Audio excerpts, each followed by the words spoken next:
আসসালামু আলাইকুম, সবাইকে স্বাগত জানাচ্ছি এখনকার বাংলা সংবাদে। প্রথমেই সংবাদ শিরোনাম। শুরুতেই জানিয়ে দিব, ট্রাম্প পুতিন জেলেনস্কির ফোন আলাপ, যুদ্ধবিরতির নতুন কূটনৈতিক বার্তা।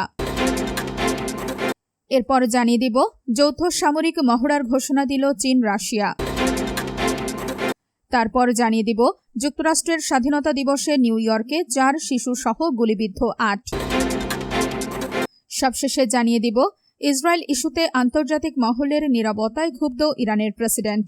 এতক্ষণ শুনছিলেন সংবাদ শিরোনাম, এখন বিস্তারিত।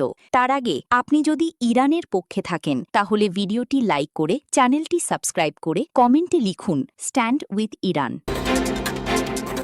ট্রাম্প পুতিন জেলেনস্কির ফোন আলাপ, যুদ্ধবিরতির নতুন কূটনৈতিক বার্তা। মার্কিন প্রেসিডেন্ট ডোনাল্ড ট্রাম্প রাশিয়ার প্রেসিডেন্ট ভ্লাদিমির পুতিন এবং ইউক্রেনের প্রেসিডেন্ট ভলোদিমির জেলেনস্কি দুজনের সঙ্গে পৃথক টেলিফোনে কথা বলেছেন। প্রায় 90 মিনিটের ট্রাম্প পুতিন ফোনালাপে ইউক্রেন যুদ্ধের সম্ভাব্য সমাধান নিয়ে আলোচনা হয়। একই সময়ে ট্রাম্পের সঙ্গে নিজের ফোন আলাপের বিষয়টিও নিশ্চিত করেছেন জেলেনস্কি। খবর রয়টার্সের। আগামী সপ্তাহে তুরস্কে অনুষ্ঠিত হতে যাওয়া ন্যাটো শীর্ষ সম্মেলনের আগে এই উচ্চ পর্যায়ের কূটনৈতিক যোগাযোগকে তাৎপর্যপূর্ণ হিসেবে দেখা হচ্ছে। রাশিয়ার প্রেসিডেন্টের সহযোগী ইউরি উশাকভ জানান, ট্রাম্প আবারও ইউক্রেন যুদ্ধ দ্রুত বন্ধ এবং সংকটের একটি গ্রহণযোগ্য সমাধান খুঁজে বের করতে যুক্তরাষ্ট্রের প্রস্তুতির কথা পুনর্ব্যক্ত করেছেন।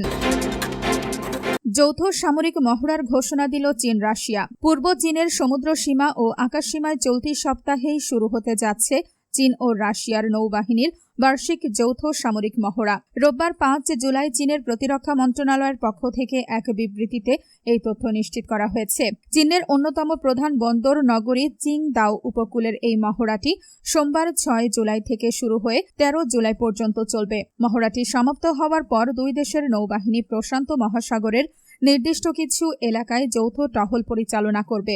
রাশিয়ার রাষ্ট্রীয় সংবাদ মাধ্যমের বরাতে জানা গেছে, এই যৌথ মহড়ায় অংশ নিতে রাশিয়ার প্যাসিফিক ফ্লিটের একটি ক্রুজার, একটি করভেট, একটি ডিজেল ইলেকট্রনিক সাবমেরিন এবং একটি উদ্ধারকারী জাহাজ ইতোমধ্যেই চিংদাও বন্দরে এসে পৌঁছেছে। অন্যদিকে চীনের নর্দার্ন থিয়েটার কমান্ড জানিয়েছে যে তাদের পক্ষ থেকে 2টি ডেস্ট্রয়ার, একটি ফ্রিগেট, একটি সাবমেরিন, একটি সাপ্লাই জাহাজ এবং একটি উদ্ধারকারী জাহাজ এই মহড়ায় অংশ নিচ্ছে।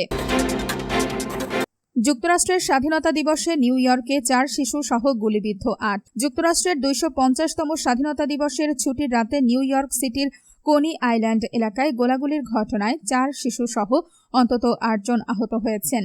রোববার 5 July new York city police ডিপার্টমেন্টের বরাত দিয়ে এবিসি নিউজ এই সংবাদ প্রকাশ করেছে। নিউ ইয়র্ক পুলিশ এবিসি নিউজকে দেওয়া এক বিবৃতিতে জানিয়েছে, ব্রুকলিনের ওয়েস্ট 31 নম্বর স্ট্রিটে শনিবার রাত আনুমানিক 10:37 গোলাগুলির খবর পেয়ে পুলিশ তাৎক্ষণিকভাবে ঘটনাস্থলে উপস্থিত হয়। ইসরায়েল ইস্যুতে আন্তর্জাতিক মহলের নীরবতায় ক্ষুব্ধ ইরানের প্রেসিডেন্ট। মধ্যপ্রাচ্যে ইসরায়েলের কর্মকাণ্ড থামাতে আন্তর্জাতিক সংস্থাগুলোর ব্যর্থতা এবং নীরবতার তীব্র সমালোচনা করেছেন ইরানের প্রেসিডেন্ট মাসুদ পেজেশকিয়ান। তিনি অভিযোগ করেন, ইসরায়েল যখন প্রকাশ্যে গুপ্ত হত্যা ও নির্দিষ্ট লক্ষ্যবস্তুতে হামলার কথা বলছে, তখনও বৈশ্বিক সংস্থাগুলো সম্পূর্ণ নীরব ভূমিকা পালন করছে। শনিবার 4 জন তেহরানের সামিট হলে নিহত সাবেক সর্বোচ্চ নেতা আয়াতুল্লাহ আলী খামেনির স্মরণে আয়োজিত লিডার অব রেজিস্ট্যান্স ইমাম খোমেনি ইন্টারন্যাশনাল কনফারেন্সে তিনি এসব কথা বলেন। পেজেশকিয়ান বলেন, আন্তর্জাতিক সংস্থা ও মানবাধিকার রক্ষাকারীদের কাছ থেকে এই ধরনের আগ্রাসী কর্মকাণ্ড প্রতিরোধের প্রত্যাশা করা হয়েছিল, কিন্তু এর পরিবর্তে উল্টো আক্রমণকারীদের রাজনৈতিক ও লজিস্টিক সহায়তা প্রদান করা হচ্ছে।